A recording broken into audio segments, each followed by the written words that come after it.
Dis lekker om hier vanuit Kimberley te kuier by julle.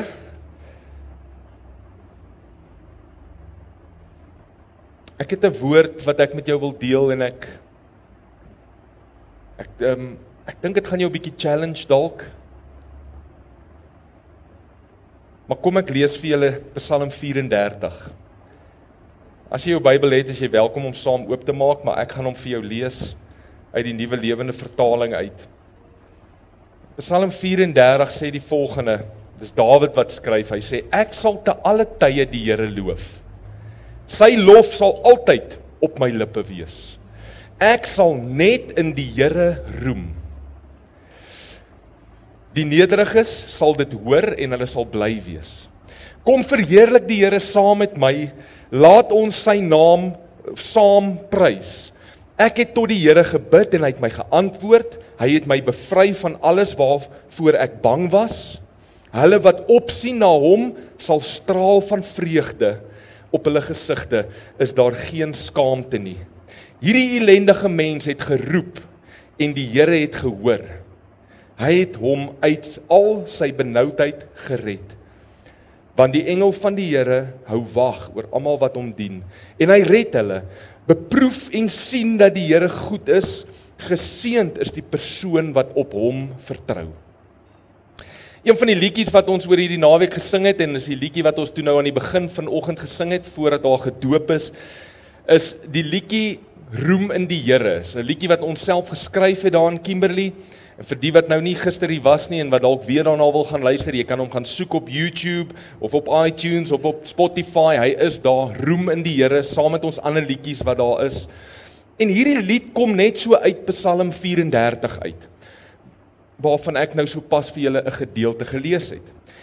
En dit maak 'n verklaring wat vir my sentraal is tot enige poging van ons om God te dien en om God te aanbid. En vir my is die sleutelvers daardie vers 3 van Psalm 34 waar die psalmskrywer Dawid sê, ek sal net in die Here roem. Ek sal net in die Here roem met die klem op die net. Die psalmskrywer skryf hier so, hy sê, ek sal te alle tye die Here loof, sy lof sal altyd op my lippe wees, ek sal net in die Here roem. Nou wat beteken dit om te roem in iets of in iemand? Dit beteken om eer aan iemand toe te skryf. Dit beteken om te brag oor iemand. Dit beteken selfs om staat te maak op iemand en om passievol te wees oor iets of iemand. Nou, as jou pa of jou ma dalk iemand is wat jy dink roemenswaardig is, en dis 'n woord wat ek dink ek het hom opgemaak, nie noemenswaardig nie, roemenswaardig. As jou pa of jou ma so iemand is, dan gaan jy in 'n gesprek met iemand anders so bietjie name dropping doen. Dan gaan jy noem wie jou pa en wie jou ma is, want jy roem in hulle, jy roem in wie hulle is. Jy brag oor hulle en dat jy hulle ken en dat jy hulle kind is. Of jy roem in jou rugby span, die span wie jy ondersteun. Jy is 'n Vrystater, of jy is 'n leeu, of jy is 'n blou bul. Hierdie jaar is ek 'n trotse Griekwa. Die Noord-Kaap is poublou. En jy brag daaroor. Jy is passievol daaroor. Jy skryf eer toe aan daardie span wanneer hulle goed doen. Jy roem in jou span. Nou ek weet skoolsport is hier net so groot soos in Kimberley.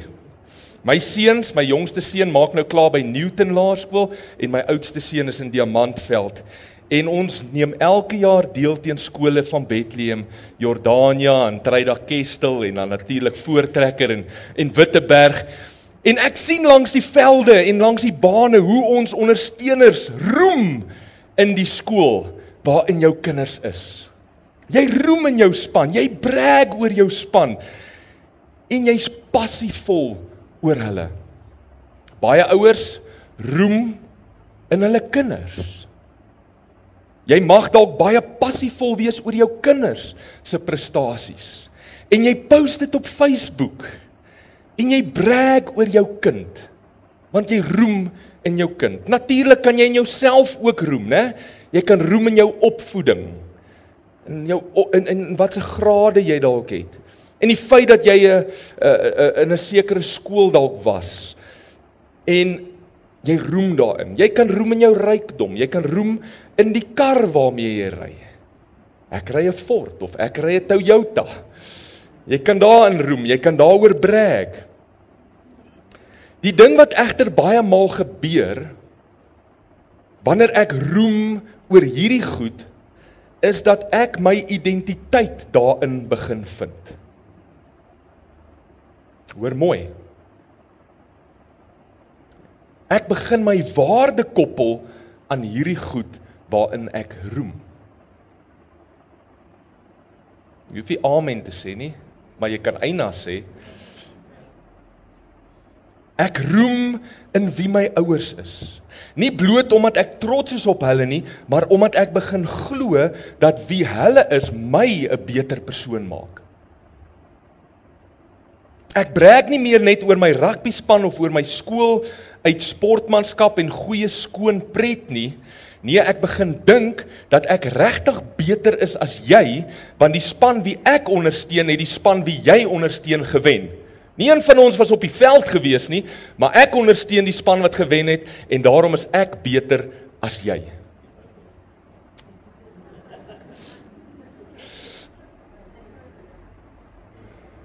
Ek dink ek is beter as jy want ek ry die Toyota of die Ford.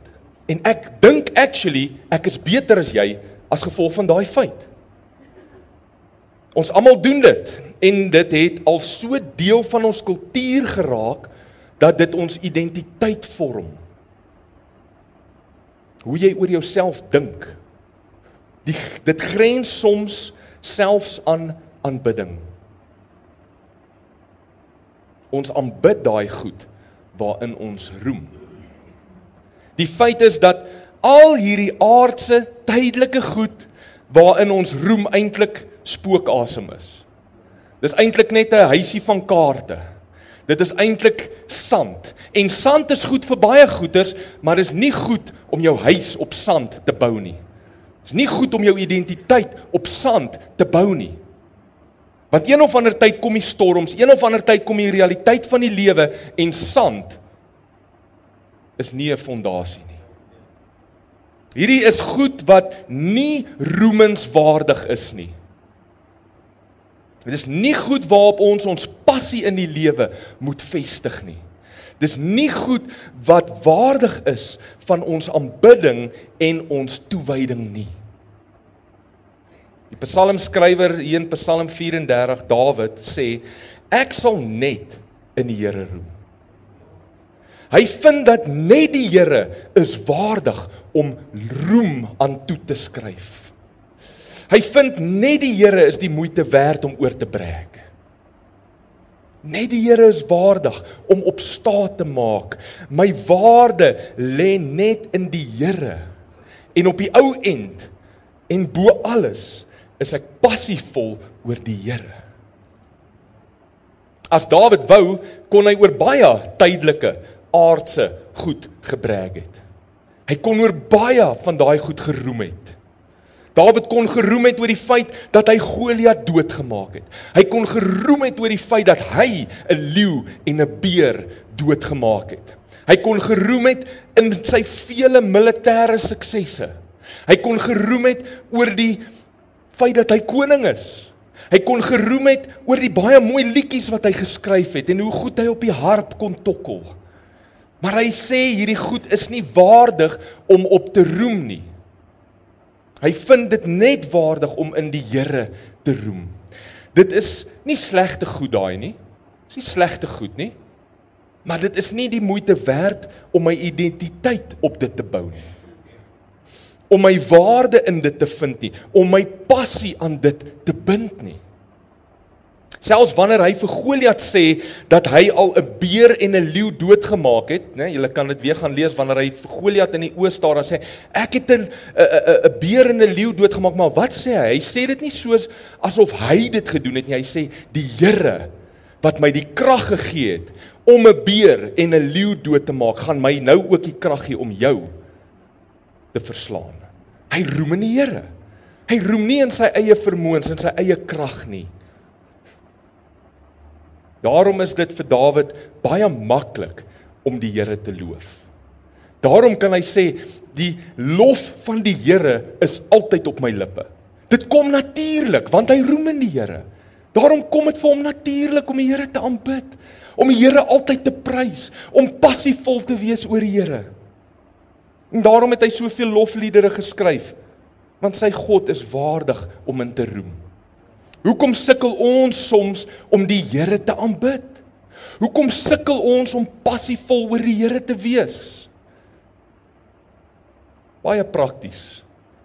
Waarom sukkel ek om my geld en my tyd en my talente aan God te offer op die altaar van aanbidding? Want ons probeer iemand aanbid in wie ons nie regtig roem nie.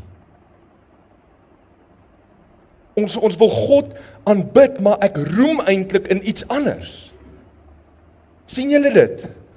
As ek roem in die Griek was, maar iemand sê nou vir my, ek moet die leeu's ondersteun, gaan ek dit halfhartig doen. Ek gaan dit halfhartig doen, want ek roem in die span, maar nou sê jy, ek moet hierdie span prys. Ek gaan dit nie doen nie, of ek gaan dit halfhartig doen. Ons wil God aanbid, maar ek roem eintlik in iets anders. En ek is nou prakties, en ek wil hê jy moet prakties dink. Ek gee maklik geld aan die skool, want ek roem in die skool waarin my kinders is, of daar waarin ek dalk was, en ek wil hê hulle moet beter wees as die ander skool, daarom gee ek, en die Here weet, ons was nou in die Parel gewees, met 'n toer, en met van die mense daar gepraat, daai ouers, daar is old boys wat miljoene rande in daai skole instoot, want gym moet beter wees as boys high, en andersom, miljoene, maar die kerk moet my net nie vra vir geld nie. Ek sal opstaan vir my rugbyspan of vir my kinders, en ek sal veg vir hulle, want ek roem daarin. Maar as iemand Jesus laster of iets slegs oor sy bruid, die kerk sê, dan is ek maar stil, want ek roem nie eintlik in hom nie. Dit maak aanbidding halfhartig, want jy aanbid altyd dit in wie jy roem. Ek gaan God halfhartig aanbid as ek eintlik in ander goeders roem. Wanneer Dawid die dinge waarin hy kon roem vergelyk met God se roemenswaardigheid, dan vind hy dat die twee nie eers met mekaar kan vergelyk nie. Is dit nie dalk dat ons siening en ons agting van God te klein is nie?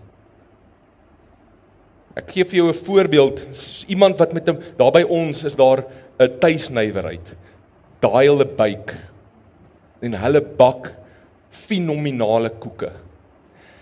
Nou, as ek by daai hulle byk inkom met 'n modderkoekie, wat ek gebak het, daar in die tuin, 'n modderkoekie, en ek kom daarin, en nou wil ek gaan brag in daai hulle byk oor my modderkoekie, en ek stap daarin, en ek sien hierdie fantastiese koeke, dan besef ek, my modderkoekie is nie roemenswaardig nie. Hy is nie roemenswaardig nie, hy vergelyk nie eers met hierdie fenominale baksels nie. Ek kan nie hieroor brag nie. Maar dan gee daai hulle byk vir jou een van daai fenominale koeke, en jy stap met daai koek daar uit.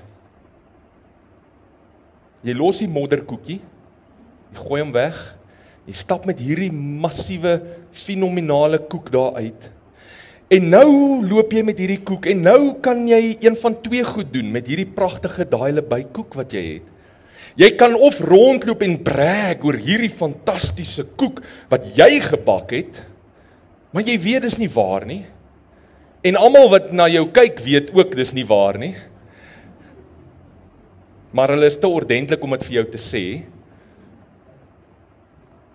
Hulle kry jou eintlik jammer oor die illusie waarin jy leef, en jy loop rond en brag oor iets wat jy nie is nie. Of jy kan roem in daai hulle byk. En oral waar mense daai koek besing, kan jy sê, maar dis daai hulle byk. Dis 'n daai hulle bykoek hierdie. Hulle is fantasties. Gaan ondersteun hulle. En dit is natuurlik die regte ding om te doen. Ek glo jy sien die parallel wat ek hierso wil trek. Jesus vat ons ou lewens, ons modderkoeklewe, en ek kan met oortuiging sê, elke liewe een van julle wat hier sit, en sluitende myself, ons lewens sonder Jesus is 'n modderkoek. Dis 'n modderkoek. Ons het niks om in te roem. Niks nie. Ons sonde, ons gemors, ons gebrokenheid, kom Jesus en hy vat dit. Hy vat dit en hy gee vir ons 'n nuwe lewe.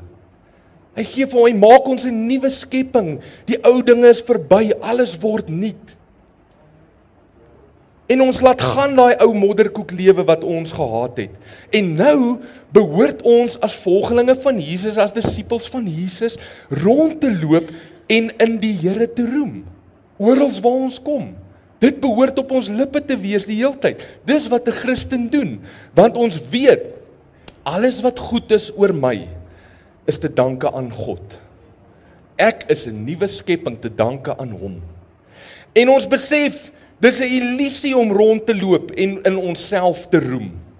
Of enige van hierdie ander goed wat ek net nou genoem het. Dit is nou sy geld wat ek bestuur. Dit is nou sy talente wat in my lewe na vore kom. Dit is nou sy gawes. Dis sy geleenthede wat oor my pad kom. My lewe gaan nou net oor Jesus, om hom te aanbid. En soos hy te word, is alles. Ons aanbid Jesus want ons roem in hom. As jy wil, dan kan jy gou saam met my blaai na Filippense 3 toe. Filippense 3 kom Paulus, een van Jesus se vroegste volgelinge, en 'n kerkplanter, 'n apostel, en hy's besig om hier aan die Jesus volgelinge in Filippi te skryf, en hy beskryf hoe hy was, voordat hy 'n Jesus volgeling geword het. Die opsomming is, wat hy vir hulle sê is, ek was 'n ou wat gedink het, ek kan in myself roem. Dis wat Paulus hier vir hulle sê in Filippense 3. Ek was 'n ou wat gedink het, ek kon in myself roem. Ek kon op menslike dinge, in myself, in my godsdiens, in my selfgeregtigheid, my sogenaamde heiligheid, my prestasies, my afkoms, kon ek roem. Of so het ek gedink. Hy sê in vers 4 van Filippense 3, as iemand meen om op menslike dinge te vertrou, ek nog meer. Ek is op die 8ste dag besny, ek is 'n gebore Israeliet, uit die stam van Benjamin, 'n egte Hebreër, as lid van die Fariseërs het ek streng volgens Joodse wette gelewe, ek was fanaties en ek het die kerk vervolg, wat wetsgehoorsaamheid betref, as 'n metode om my saak met God reg te maak, was ek onberispelik. Paulus noem hierdie goeters, want daar was Christene in die kerk, aan wie hy skryf wat rondgeloop het en geroem het oor hulle godsdienstigheid en oor hulle wettiesheid en oor hulle toewyding en oor hulle passie en hulle het rondgeloop en daarop geroem. Paulus sê, as julle oor hierdie goed wil breek, dan kan ek nog meer. Hoekom is ons as mense so lief om in onsself te roem? Hoekom? Is dit dalk want dit vier ons trots aan? Is dit nie hoekom ons roem oor hierdie goed nie, want dit vier daai trotsheid hier binne in ons harte aan. En ons is tog so lief om trots te wees. Daai trots, daai oorspronklike sonde wat die vyand in ons harte kom plaas het om trots te wees in onsself, is nog steeds daar en ons hou daarvan om dit na vore te bring. Ons is so lief om te sê ek is beter as jy of so of so. My span is beter as joune. Dit het meer gereën op my plaas as op joune. Asof jy enigiets daarmee te doen het. Ek is in, jy is uit. Ek is reg, jy is verkeerd. Dit is hoekom ons altyd redes soek om in onsself te roem. En Satan kom verdraai selfs ons godsdiens om ons redes te gee om in onsself te wil roem. Ek ken die Bybel beter as jy. Ek is heiliger as jy. Maar dit maak dat ons nie in God roem nie, soos wat ons moet nie. En daarom sukkel ons om God met oorgawe te aanbid en te dien. Om die waarheid te sê, God haat dit as ons in onsself roem. Nie omdat hy 'n ego het om te beskerm nie. En as ons nou in onsself roem, dan voel hy nou sleg oor homself nie. Nee. God haat dit as ons in onsself roem, want ons is dan besig om 'n leuen te leef. Ons is besig om in 'n illusie te leef. En die Here wil nie hê dat jy met 'n valse illusie moet leef nie, want dan kan jy nie wees wie jy veronderstel is om te wees nie. Die leuen is dat ons iets is sonder hom. Ons begin dit glo. Wanneer ons in die goed roem, dan begin ons glo ons is iets sonder God. En Paulus het dit besef, die oomblik toe hy sy goed waarin hy roem, na Jesus toe bring. Toe hy Jesus en hierdie goed bymekaar bring, toe sien hy, ek kan nie in hierdie goed roem nie. In vers 7 van Filippense 3 sê Paulus, alhoewel ek hierdie menslike dinge eers as 'n wins beskou het, dit waarin ek geroem het, beskou ek dit nou ter wille van Christus, of in vergelyking met Christus, as 'n verlies. Ek kan nie meer daarin roem nie, dit is nie net niks werd nie, hy sê eintlik, dit is 'n verlies, vir my verhouding met Jesus, as ek bly vashou aan hierdie goed. Dit is 'n verlies, dit vat my terug, dit vat my agteruit. En dan sê hy in vers 8, ja, om Christus Jesus, my Here te ken, en so wonderlik, is so wonderlik dat ek alle ander dinge as 'n verlies beskou. Terwille van hom het ek alles as 'n verlies afgeskryf.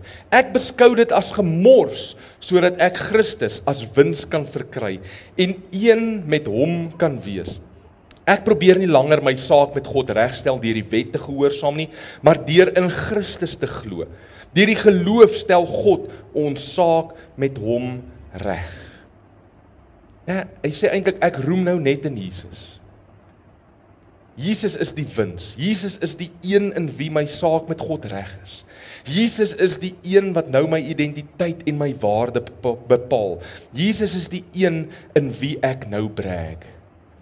Vers 10, op hierdie manier kan ek Christus ken en die krag beleef wat hom laat opstaan het. Deur saam met hom te ly, kry ek deel aan sy dood, in die hoop dat ek die opstanding uit die dood kan beleef. Wanneer ek ophou roem in dit wat ek kan doen, wanneer ek ophou roem in dit wie ek is, of ophou roem in hierdie ander goeders wat tydelik is, en ek roem in wat Jesus vir my gedoen het, dan beleef ek die krag van sy opstanding, wat in my werk, en deur my werk. In Efesiërs 2 vers 8 tot 10 skryf Paulus, hierdie selfe Paulus sê hy, dis mos die genade wat julle verlos het, deurdat julle tot geloof gekom het. En julle verlossing kom nie uit julle self nie, maar dis 'n gawe van God. Dit is nie die gevolg van julle dade nie. Niemand kan daaroor groot praat nie, of roem nie. Waarin kon Paulus roem toe Jesus hom ontmoet het op pad Damaskus toe? Julle ken daai storie, toe hy op pad is na Damaskus toe. Waarin kon Paulus toe roem? Het Paulus enige iets gedoen wat hom laat verdien het dat Jesus hom kom red, daar op die pad Damaskus toe? Nee. Hy het inteendeel net verdien dat die Here hom sy lewe moes eindig. Hy het niks gedoen wat maak het dat die Here hom oor hom moes ontferm nie, en hom moes red nie, en hom op die pad sit waar hy toe nou later die pad stap as apostel nie. Skryf jy jou redding aan enigiets toe anders as God se genade en as 'n geskenk? Skryf jy jou redding toe aan iets wat jy gedoen het, of steeds doen, of nie doen dalk nie? Dan roem jy in jouself. Paulus sê hier, ons kan nie ons redding toeskryf aan enige van ons dade nie, en daarin roem nie. So kom ons dit noem amazing grace. Amazing grace. How sweet the sound that saved a wretch like me. Is dalk hoekom baie Christene dit dalk baie moeilik vind om te aanbid. Kort, en dalk baie maklik vind om Jesus te aanbid kort na hulle bekering. Want na my bekering besef ek is nou gered, ek het dit nie verdien nie, en dan aanbid hulle die Here met passie. Maar dan Dalk kan ons sê, okay Paulus, dalk nie met jou weergeboorte nie, het jy iets gehad om in te roem nie. Dit was genade. Okay, ons gee dit vir jou. Maar sekerlik aan die einde van jou lewe kan jy 'n paar goeters hê om oor te roem. Ek meen, jy het 3/4 van dit wat ons vandag die Nuwe Testament noem, het jy geskryf. Jy het seker dan 90% van die Romeinse ryk geëvangeliseer. Jy het in elke hoofhandelsstad het jy kerke geplant. So kan ons aangaan. So Paulus, jy kan sekerlik dan in daai goeders roem. Paulus sou vir ons sê nee. Nee, dis dwaasheid vir my om selfs in hierdie goed te wil roem. Dit is net God wat deur my enige iets van hierdie goed reg gekry het. In 1 Korintiërs 1 vers 29 tot 31 skryf hierdie selfe Paulus, hy sê, voor God het geen mens iets om op te roem nie. Aan God is dit te danke, dat julle met Christus Jesus verenig is. Hy het vir ons geword die wysheid wat van God kom, die vryspraak, die heiliging en die verlossing. Daarom, soos daar geskrywe staan, die wat wil roem, moet roem in die Here. Wat sê Paulus hier, het Jesus vir ons geword? Hy sê, Jesus het vir ons vryspraak geword. Ons vryspraak is in Jesus. Hy het ons heiligheid geword. Ons heiligheid is Jesus. Hy het ons verlossing geword. Dit is alles Jesus. Dit lê nie in iets wat ek doen nie, maar dit lê in iemand, Jesus. Dit lê in wat iemand vir my gedoen het, Jesus. Kind van God, oppas, dat jy jou verhouding met Jesus beginne sien as iets wat verbygaan, waar jy in hom geroem het, en later begin jy 'n pad stap, waar jy begin roem in jou eie goeie werke, en in jou godsdiens, en in jou toewyding. Onthou, dit bly alles steeds sy genade. Alles nog steeds sy genade. Dit bly steeds God wat in jou werk, om dit te doen, wat hy wil hê jy moet doen. Dit bly hy wat in jou werk, om dit te volbring, wat hy begin het. Paulus se gevolgtrekking, en hier haal hy uit Jeremia aan. Hy sê, die wat wil roem, moet in die Here roem. Kom ons maak klaar, en ek lees vir jou 2 Korintiërs 12 vers 9. Hoor wat sê Paulus hierso. Hy sê, God sê, my genade is vir jou genoeg. My krag kom juis tot volle werking, wanneer jy swak is. Daarom sal ek baie liewer oor my swakhede roem, sodat die krag van Christus my beskutting kan wees. Daarom is ek bly oor swakhede, beledigings, ontberings, vervolging en moeilikhede ter wille van Christus, want as ek swak is ek sterk. Waarvan praat Paulus hier? Het sy kop omgelos. Jy roem mos nie in jou swakhede nie. Hier sê hy, ek roem in my swakhede. Ek gaan nie in enige van daai ander groot goed roem nie. Ek gaan in my swakhede roem. 'n mens doen nie dit nie. Paulus sê, as ek dan oor myself wil praat, sal ek dan eerder praat oor my swakhede. Want dit is daarin dat die Here se krag na vore kom. Wanneer ek swak is hy sterk. Wanneer ek my fokus skuif na my swakhede toe, dan sien ek God se krag duidelik daar aan die werk, en kan ek nie anders as om juis in hom te roem nie. Sien julle wat gebeur, wanneer ek in my swakhede roem, dan draai dit om, laat ek weer die Here moet roem. Wanneer ek op my sterkpunte fokus, dan misgis ek myself soms, deur te dink, dit is ek wat so goed is, en dan roem ek in myself. So wat bedoel Paulus wanneer hy sê, ek roem in my swakhede? Kom ek gee vir jou 'n voorbeeld. Wanneer ek versoek word om sonde te doen, dan is ek mos swak. Nee, ek kan nie daai sonde weerstaan nie in my eie krag nie. Die van julle wat al probeer het, jy weet. Jy kan nie in jou eie krag die versoeking wat die vyand op jou pad bring weerstaan nie. Maar omdat ek net in Jesus vertrou, kom sy krag na vore in my en ek weerstaan daardie sonde. Ek weerstaan die versoeking. En dan loop ek nie rond en brag oor hoe heilig ek is nie.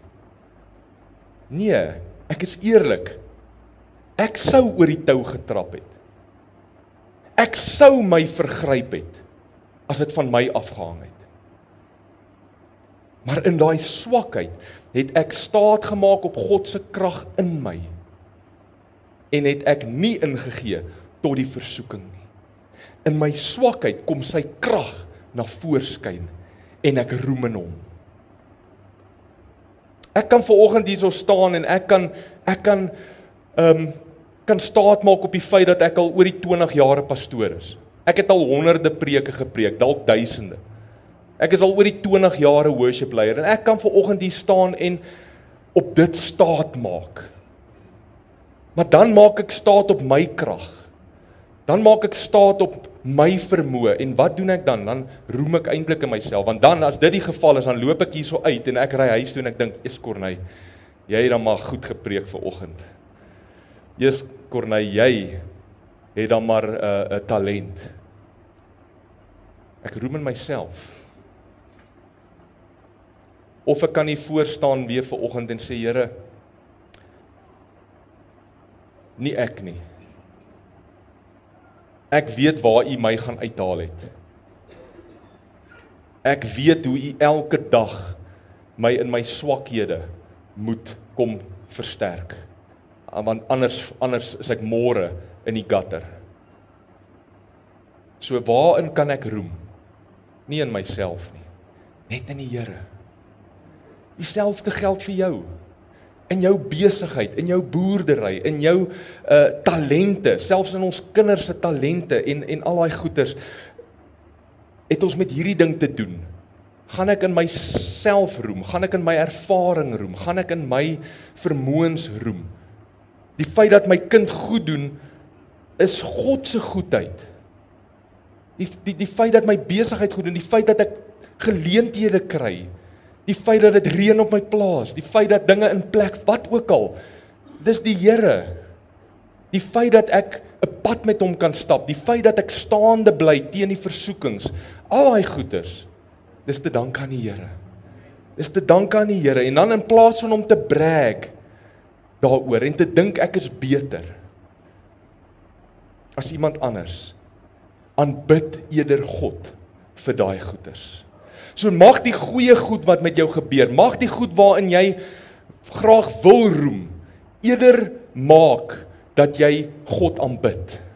In plaas van om te roem daarin, in plaas van om te brag daaroor, in plaas van om jou identiteit en jou waarde daarin te vind, vat dit, maar aanbid die Here daaroor. Dit is daai liedjie wat ons sing, every blessing you pour out, I will turn back to praise. Blessed be the name of the Lord. Toe ek gebid het, het U geantwoord. Toe ek geroep het, Here, het U gehoor. Toe ek in nood was U my anker. As dit nie vir U was nie, was ek nêrens. U het my van myself gered en U red my nog steeds van myself. My vriend, as dit met jou goed gaan, behoort jy elke dag van dankbaarheid te juig. Jy behoort elke Sondag hier te wees, besig om God te aanbid en te dank, want dit is sy genade. As dit met jou moeilik gaan en jy kry swaar, roem dan ook in die feit dat God se genade vir jou genoeg sal wees in jou swakhede. In jou swakheid sal sy krag gemanifesteer word.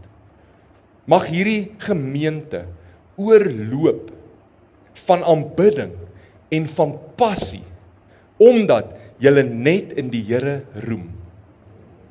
Omdat julle net in die Here roem. Wanneer die Here goeie goed vir julle doen, wanneer mense tot bekering kom hier, wanneer die herlewing is, wanneer dit goed gaan, roem net in die Here. Want is net sy goedheid. In die uitdagings, roem in die feit dat die Here se krag genoeg sal wees vir julle in julle swakhede. Mag dit gesien word in hoe vrygewig julle is, in hoe julle dien, in hoe julle bid dien, in hoe julle mekaar vergewe, in hoe julle mekaar liefhet. As jy roem in die Here, is jy passievol oor hom en kan jy nie anders as om oor te loop van aanbidding en van dankbaarheid nie. En mag dit wees die kultuur van hierdie gemeente. Roem net in die Here. Kom ons bid saam.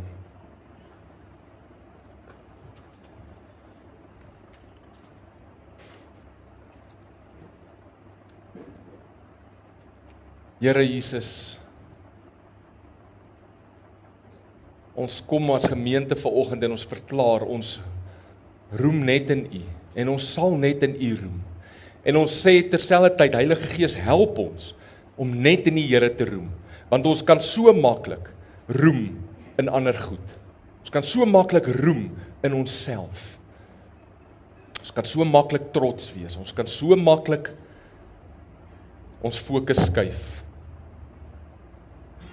Here, help ons om dit te onthou, wanneer ons kinders by die huis kom met wonderlike rapporte, wanneer ons langs 'n sportveld staan en ons span wen, wanneer dit goed gaan met ons besigheid, wanneer dit goed gaan met ons, Here, help ons om te onthou, dit is net U goedheid. Al wat waardig is om in te roem is Jesus. Mag ons dan nie dink, ons is beter as ander, mag ons dan nie neerkyk op ander nie, mag ons dan altyd onthou, goed of sleg, ek sal in die Here roem. Here, U het my gered, U het my lewe, my modderkoekie lewe gevat, en U het vir my 'n nuwe lewe gegee. Al wat waardig is om in te roem is U. Al wat waardig is om in te vertrou is U. En Here, mag elke persoon hierso dit doen, nie net hier op 'n Sondag nie, maar môre en Dinsdag en Woensdag en Donderdag en Vrydag en Saterdag. Waar ook al ons kom, mag dit op ons lippe wees, mag dit die taal wees wat ons praat, mag dit in ons houding uitkom, dat ons roem net in die Here. En mag mense dit sien, en mag mense se oë oopgaan vir wie U is. Die enigste een wat waardig is, om aanbid te word, om geloof en geprys te word, mag U lof op ons lippe wees, want U alleen is waardig. Ons eer U, Jesus. Here, seën hierdie gemeente. Seën hierdie gemeente. Mag hulle 'n ligpunt wees in hierdie dorp. Mag hulle, elke persoon wat hier is, Here, individueel, maar ook as gemeente saam, mag hulle sout wees. Mag hulle lig wees. Mag hulle vry wees om U te ken, U te dien, U te aanbid, in die skole, langs die sportvelde, in die besighede. Mag Bethlehem se omgewing in lyn kom met U koninkryk as gevolg van hierdie mense wat in die besigheidswêreld is, wat in die skole is, wat in die vermaaklikheid is, wat in elke gebied sout en lig is. In Jesus naam. Amen.